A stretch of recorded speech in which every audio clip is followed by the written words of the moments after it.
সামনেই আমাদের নতুন বছর, আর এই নতুন বছর আসতেই কিন্তু 5টি রাশির কপালে দুর্ভাগ্য নেমে আসবে। তুমি যদি এই 5টি রাশির মধ্যে থেকে থাকো তবে কিন্তু এই ভিডিওটি সম্পূর্ণ দেখে যেও, কারণ আমি বলে দেবো এর হাত থেকে তুমি কিভাবে উদ্ধার হবে। আমি সময় নষ্ট না করে প্রথমে ধনু রাশির কথা বলছি। ধনু রাশির জাতক জাতিকা তুমি যদি হয়ে থাকো তবে কিন্তু একটু সাবধান, কারণ তোমার এই নতুন বছর খুবই খারাপ কাটতে চলেছে। এর হাত থেকে তুমি কিভাবে উদ্ধার হবে আমি বলছি, ভালো করে শুনে নাও। বর্তমানে এখন আমাদের বছরের শেষ মাস চৈত্র মাস চলছে, আর এই চৈত্র মাসের শেষ মঙ্গলবার কিন্তু আমাদের মা কালীর পুজো হয়ে থাকে।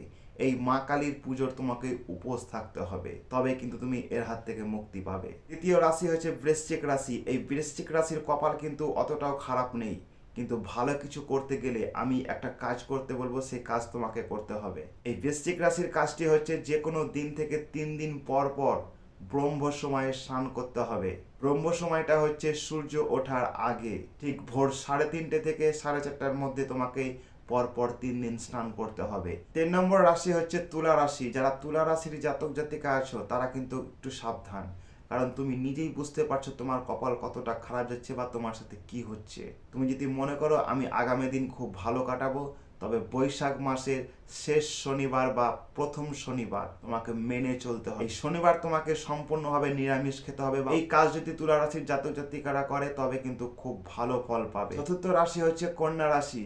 এই কন্যা রাশির জীবনে কিন্তু অতটাও খারাপ প্রভাব পড়বে না, কিন্তু পরিবারের সঙ্গে অশান্তি টুকটাক হতেই থাকবে। এর হাত থেকে বাঁচতে তোমাকে বছরের প্রথম দিনই তোমাকে গঙ্গা স্নান করতে হবে। এই গঙ্গা স্নানই হচ্ছে কন্যা রাশির সব থেকে ভালো উপায়। পঞ্চম রাশি বা শেষ রাশি হচ্ছে মকর রাশি। যারা মকর রাশির জাতক জাতিকা আছো, জীবনে কিছু করো আর না করো, এই নতুন বছর বাবা মাকে কোনো অসম্মান করিও না বা মনে কষ্ট দিও না।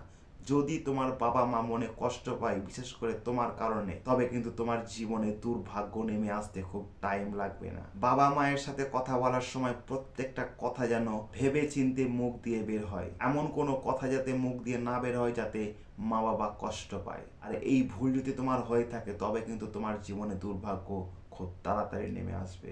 আমি যেই 5টি রাশির কথা বললাম সেই 5টি রাশির মধ্যে তুমি যদি হয়ে থাকো তবে কমেন্টে হর হর মহাদেব অবশ্যই লিখে যাবে। দেখা হচ্ছে পরের ভিডিওতে। জয় শিব শম্ভু।